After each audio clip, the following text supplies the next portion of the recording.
Welcome to episode 19 of WikiMove. I'm Nikki Zeuner, and with me is Eva Motta. Eva and I are part of Wikimedia Deutschland's governance and movement relations team. And in this podcast, we imagine the future of the Wikimedia movement. Eva, what are we talking about today? Today, we are talking about the Movement Charter, an artifact that many of you have heard us mention in previous WikiMove episodes. So in 2020, movement strategy recommendations were published. And these recommendations were the more or less concrete steps for our movement to be on the way to its strategic direction. But Nikki, what was that again? Okay. By 2030, Wikimedia will become the essential infrastructure of the ecosystem of free knowledge, and anyone who shares our vision will be able to join us. So that was the strategic direction, and then recommendations were developed, and recommendation 4 is called Ensuring Equity in Decision-Making, and that included several concepts aimed at making our global movement more equitable, participatory, and decentralized. One was to create a movement-wide representative body. Another one was to establish hubs. And then another one was to make resource allocation more participatory. And then there was also the idea to write a movement charter that puts all of this stuff in a mutually agreed document. The movement charter was worked on over the past 2 years by a committee called the Movement Charter Drafting Committee. And at the time of this recording, they have just shared on Meta a close to final draft with the movement. Yay! So let's introduce our first guests. And today we have 2 members of this committee with us. The first one is Ciell. Ciell has a professional background in social work, and she has been an admin on the Dutch Wikipedia since 2006. She's also very active within the international community. She is an admin on Wikimedia Commons and a member of the international Wiki Loves Monuments team. And most importantly, for the purpose of today's podcast, she's part of the MCDC. Hi, Ciell. Where are you calling in from today? Hi, Eva. I'm calling in from the Netherlands, east of the Netherlands. Thank you for having me. Then we have a second member of the Movement Charter Drafting Committee with us today, Daria Cibulska. Daria is the Director of Programs at Wikimedia UK, and she joined the chapter in 2012. She's a Churchill Fellow investigating Central Asia's online civil society and an AKO Storytelling Institute Fellow working on misinformation and information literacy skills. And like we said, she's a member of the MCDC. Daria, where are you calling from today? Hi, I'm joining from London, although I'm originally from Poland. Welcome to the show. But to also bring in the community perspective to this conversation, we invited Alek Tarkowski, who is a digital activist who joined the Wikimedia movement back in 2017 during the strategy process. He's the co-founder and strategy director at the Open Future think tanks, and he sits on the board of directors of Creative Commons. He's also the chair of the oversight board of Centrum Cyfrowe, a Polish digital think and do tank. And sorry for butchering this Polish name. You did a very good job. Hello, everyone. Greetings from Warsaw. Nice to have you here. Well, thanks to everyone for joining us. So we're going to start out with getting to know our guests a little bit better and also their involvement in the charter or its sort of genesis, the whole story. So let's start with Daria, because you've been around for a long time too. Daria, what motivated you back then to join the strategy process and then also later the MCDC? Yeah, I've been involved in that process ever since we've been thinking about the strategic direction. And I was really taken by the willingness within the movement to think beyond what we are to what we could be. We've been so successful as a project, it's easy to conclude that Wikipedia and its communities are enough. That would be an easy conclusion. But instead, we started thinking about what we could become, how to bring more equity into the content and into the communities that are creating it. And I think that's really beautiful. But I'm also a very practical person. So I've been very motivated by the question of, okay, that's great, but how? How to really pin it down in practice. Sounds interesting. I would like to hear from you, Ciell. So what was your motivation to join the MCDC in 2021? I attended a few community calls in the strategy process after 2017, and I bridged to the Dutch community what was happening in the strategic development. And when I saw the request for participants, in the Movement Charter Drafting Committee, I realized that I found it very, very necessary that the charter would be culturally and linguistically balanced. And also, the language should not be too difficult. I wanted to, if you create a document, a governance document, and you write it in a or in a difficult language, in technical terms, it will still not be fulfilling its purpose because it will not be accessible for those that need it. So I wanted to use my experiences to make sure that we create a governance document that is understandable for all. So coming back to that, anyone who wants to can join us, and having the formative document being something that newbies can understand and relate to. Yes, absolutely. Yeah. So Alec, you've also been around for a while, not just in the Wikimedia space, but the whole open knowledge space, and were part of the strategy process back then. So what were your hopes when you participated in that and coming out of it around movement governance?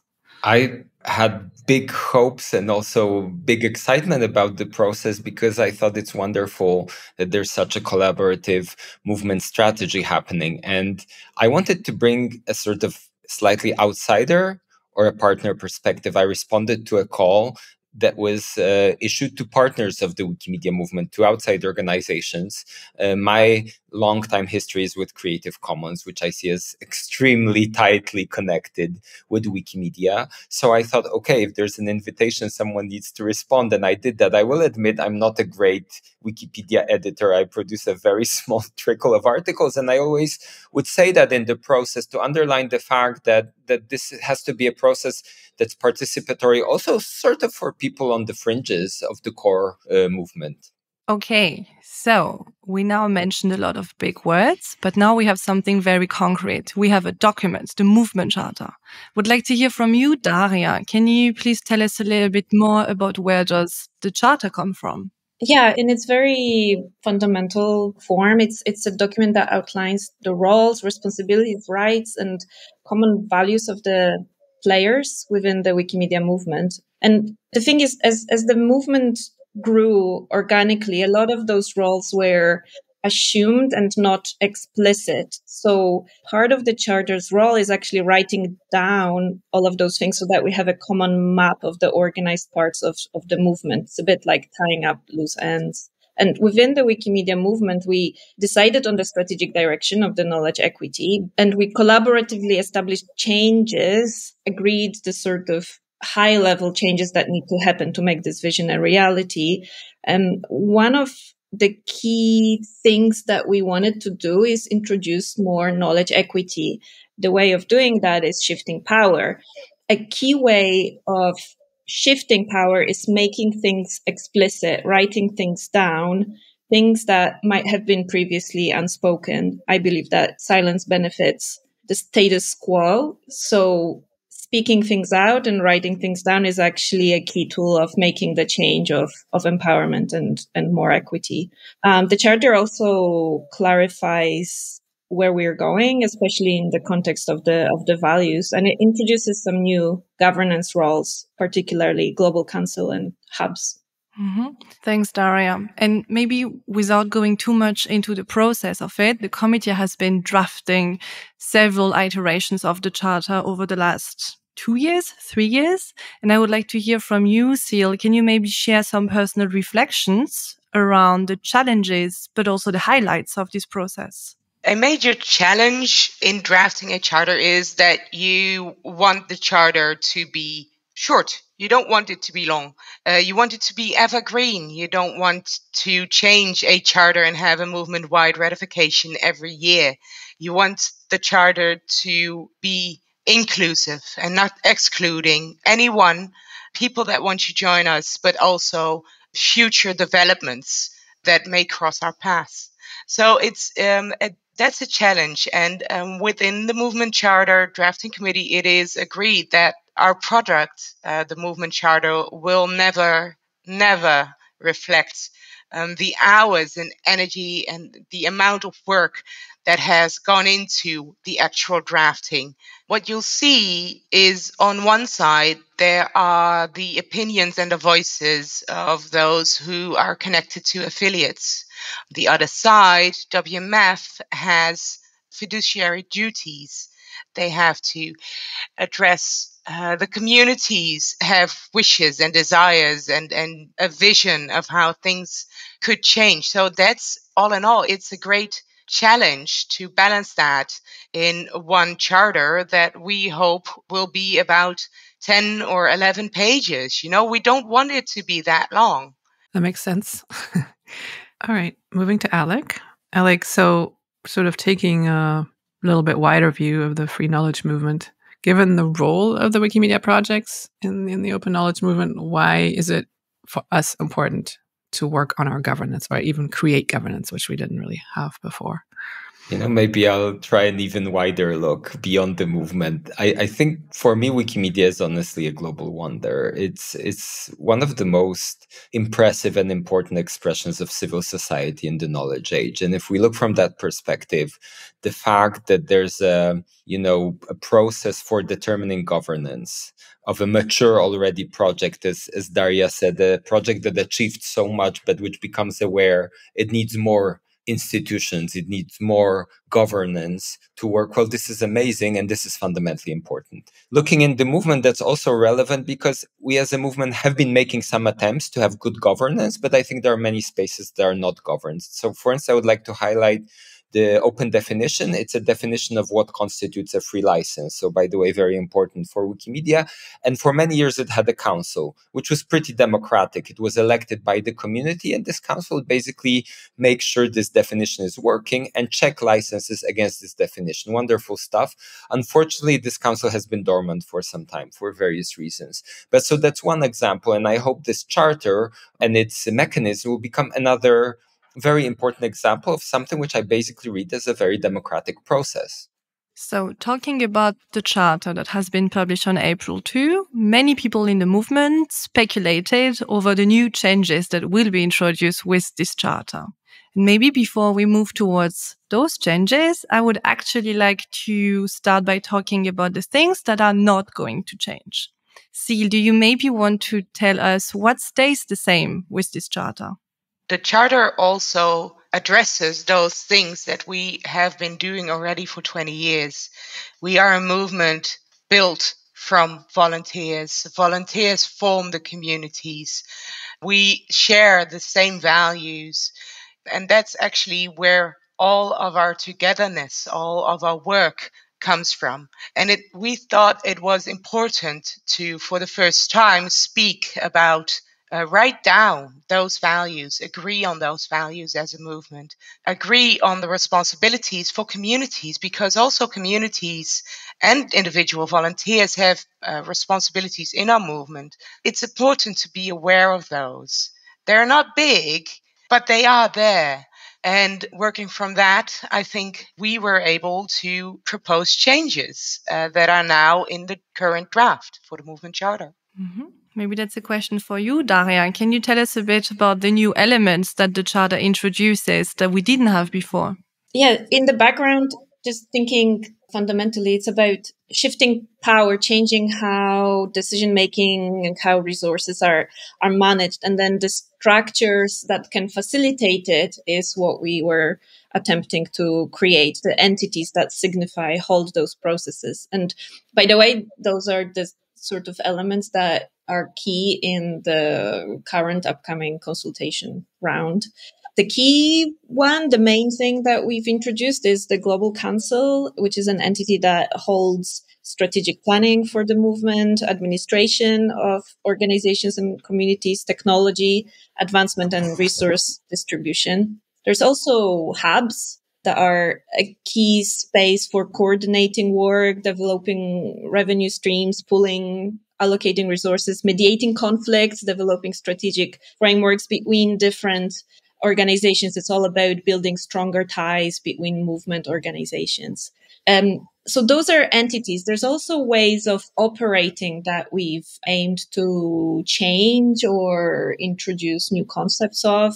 One of them is a care responsibility, which is placed on any organization in the movement, and it relates to communities that are supported by that organization. And this responsibility means that the organization needs to provide an inclusive, diverse working environment for community members, support activities, and uphold movement values. There's also dispute resolution that we've tried to codify and make clearer so that communities have more access to resolution when things go wrong. And the newly released charter is now slightly shorter than the previous drafts.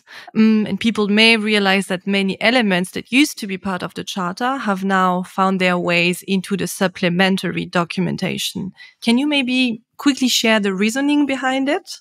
Yeah, as Ciell was saying already, there's so much work that has been done. It's the 10-page document will never give it justice, but we have, as a committee, thought a lot about various structures, policies, things that could help in the future movement. And instead of just retiring them, we've moved them to this part of the documentation called supplementary document. This means that the charter itself is just the absolute core of the content. And the rest are the things that would be perhaps helpful to the future Global Council, to the movement as a whole, to see how some of the policies could be developed, how we understand some of the concepts. So it's all about not making the charter a stifling document. It's about making it breathe and give space. So ensuring flexibility, which I believe is part of the resilience value, giving space to adaptation and change,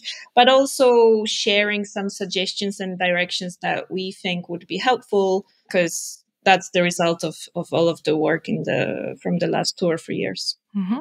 And you mentioned the flexibility criteria of the charter. Do you maybe want to say something, Ciell, about the mention for possible changes in the future within the charter? While the Movement Charter Drafting Committee was drafting in the past 2.5 years, we were aware that our movement could not be asked to stand still and to pause all their processes. So while we were working on hubs and thinking about the affiliate landscape, possible improvements for that, there was also a strategic process from Wikimedia Foundation side, for instance. And we quickly became aware we need to create something that will be almost an evergreen document that will allow for these kinds of changes now and in the future. So at the moment, we still don't have a global council. We've been piloting with hubs for almost 3 years, but we don't have a global council. But the Movement Charter will set a basic framework for that global council to make their decisions in. We might want to change that in maybe 3 years when the first term of the first Global Council has passed. Maybe we say, okay, there are improvements we can do. This needs to change, and that should be okay. There is a chapter in the Movement Charter that speaks about amendments. There is a process. We have identified 5 different categories for changes and who needs to be involved in that process of change, who needs to agree to the change, depending on the level of the change, and how that should work is also addressed in the charter and more extensively in a supplementary document. Thank you, Ciell. I'm moving back to Alec. So Alec, the draft charter came out, or was published yesterday. So you had like 24 hours to take a look at it. And so coming out of strategy phase part 2, what are the things you like? What are the things that may have carried forward from that spirit back then? And also in terms of the principles that we had back then and the recommendations, and maybe what are some things that are missing? What's your first take on this brand new document? First thing I want to say is that I like it that it's short. It allowed me to read it in time. But jokes aside, I think there are good reasons why it should be short. And also, one is, as you both mentioned, I think it's correct that it's a document that needs to be concise because it'll be more clear. But more importantly, and I'm saying this also from experience, for instance, with the network strategy process at Creative Commons, I think there's a tendency when you're coming up with these new ideas to sort of overload a bit the framework, because there are so many things to address. We certainly did it with Creative Commons. So you try to come up with solutions and you try to come up with some body that addresses it or process. And then I think over time, you'll find out that some of it is simply too much. So I actually think that maybe the effort to shorten it, to move things outside, will do also a good job by simplifying the framework itself, not just its description, to the benefit of the process. Because as you also, Ciell, described, it's a process that can continue in an additive manner. You wrote a really nice piece that explains that it's iterative. And I don't think the iteration will end right now.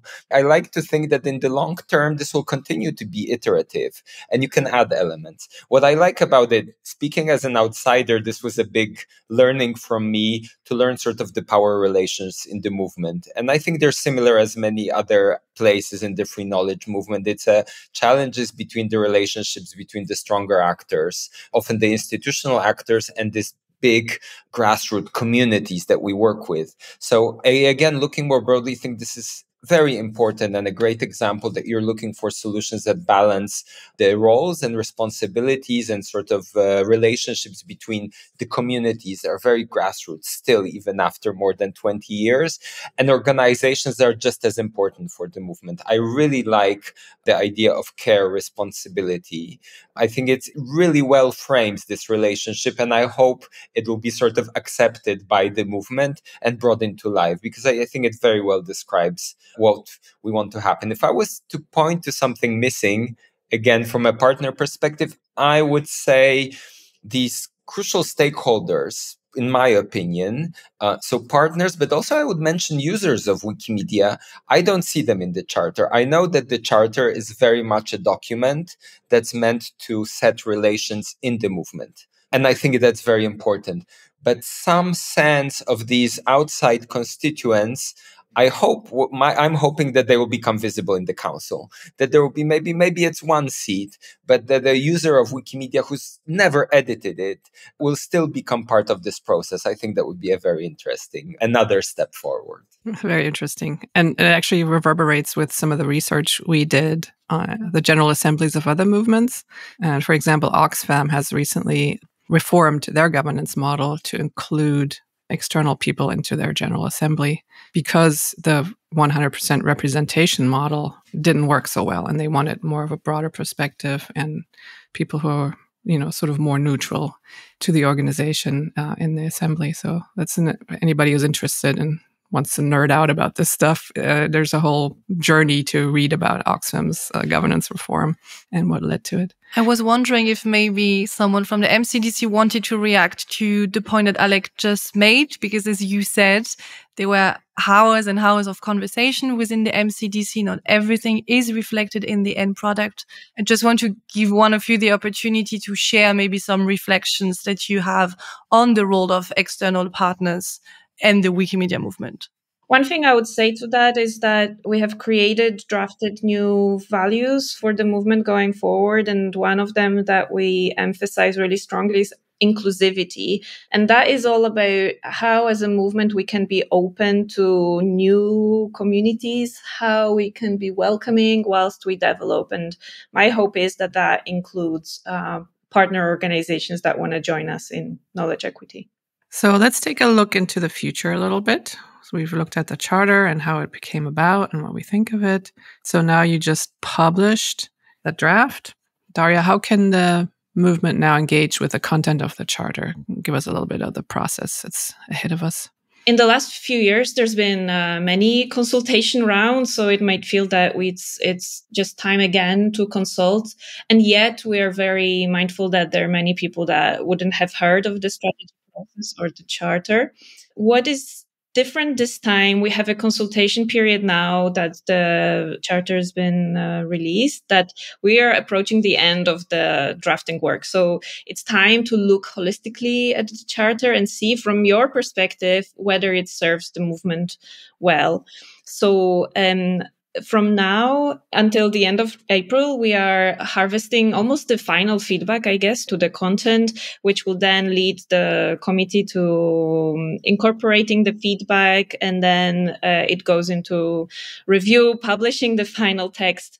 From then on, the next, and in some ways, I suppose, final opportunity to engage with the charter is to vote on it. And this will happen across the end of June and into early July. And maybe let me add, as one of the members of the Wikimedia Summit organizing team, that the Wikimedia Summit that will happen in Berlin in less than 3 weeks now takes place within this community consultation feedback period. And the Wikimedia Summit is going to be the place where many affiliates come together and generate output on the movement charter and discuss governance at large. And this draft is now linked in the show notes. Okay, so let's move on. Assuming that the charter gets approved, what are the next steps in your view, Ciell? The Movement Charter, we have a supplementary document about implementation. And in that document, you can read, what do we as a Movement Charter Drafting Committee think is necessary as next steps.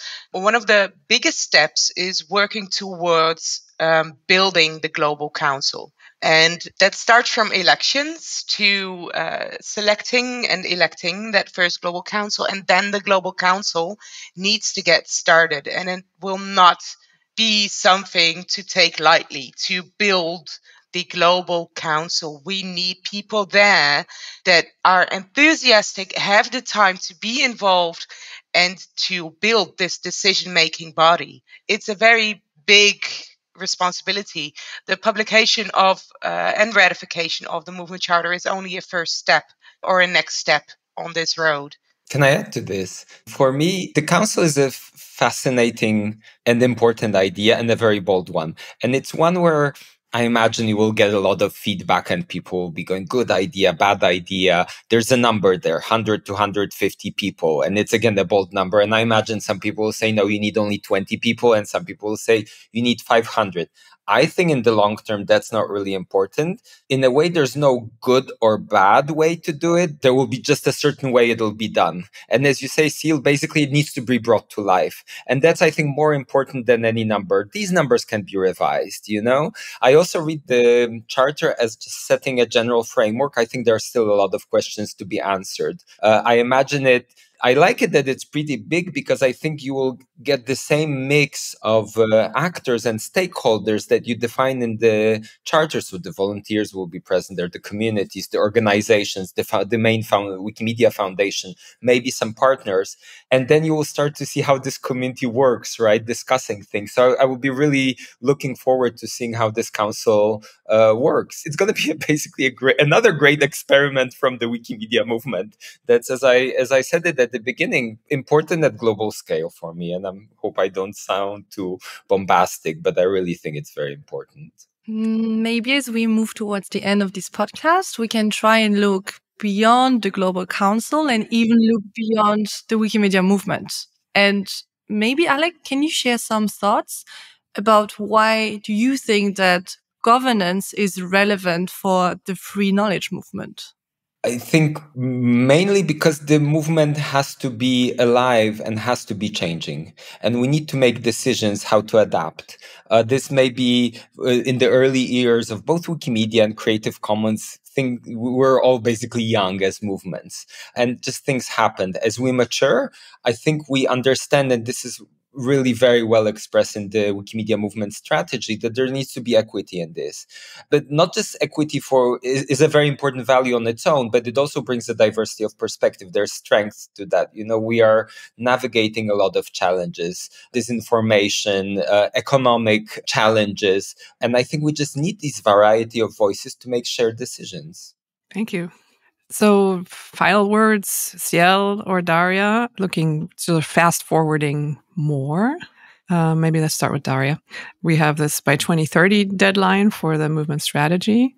Where do you see the movement and how do you see the charter coming to life? So let's say you're in 2030. What do you see as a result of your work?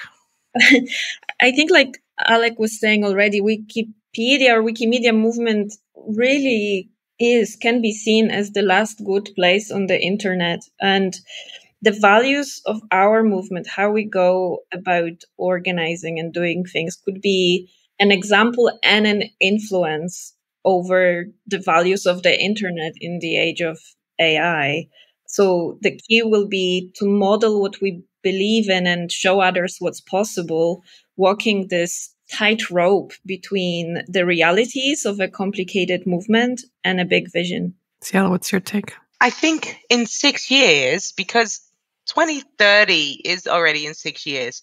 3020 is a nice look ahead.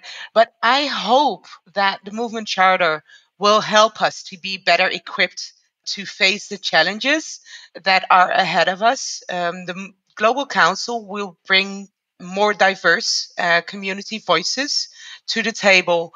But things like hubs, for instance, will help us empower regions in a different way than affiliates until now have done. Through hubs, we might also be able to address resource issues that we are now experiencing. And I really see a lot of opportunities that can come from a ratified movement charter. Thank you. And thank you for all the work that all of you have done for this. And we're looking forward to everyone. We just encourage everyone to read the charter, interact with it, comment, provide your input, engage. If you're an affiliate that is going to be at the summit, engage at the summit, help make it even just a tiny little bit better if you think you can. And hopefully we'll be able to move forward. So that's a wrap of the 19th episode of WikiMove. Thanks to our guests, Ciell, Daria, and Alec for sharing their insights, and thanks for listening. We encourage everyone to engage with the draft of this charter. Please, over the next month or the rest of this month, read it, comment, make specific suggestions on language, and engage with it. So later, when it comes to voting on it, you feel like you've done your part and you're part of this. And you can do so by going on Meta. All the links are in the show notes. WikiMove is a production of Wikimedia Deutschland and its governance and movement relations team, and is available on podcast apps and YouTube. Our music was composed and produced by Rory Gregory and is available under CC by Issei on Wikimedia Commons. And so are all of our episodes. You can visit our WikiMove Meta page to listen to all the previous episodes and suggest also topics and guests for our next episodes. You can use the Meta page to react, to connect, and to subscribe. And if you want to reach out to us, we are always pleased when you do. You can do so via the WikiMove Meta page, or you can send us an email. Tschüssi, ciao. Au revoir.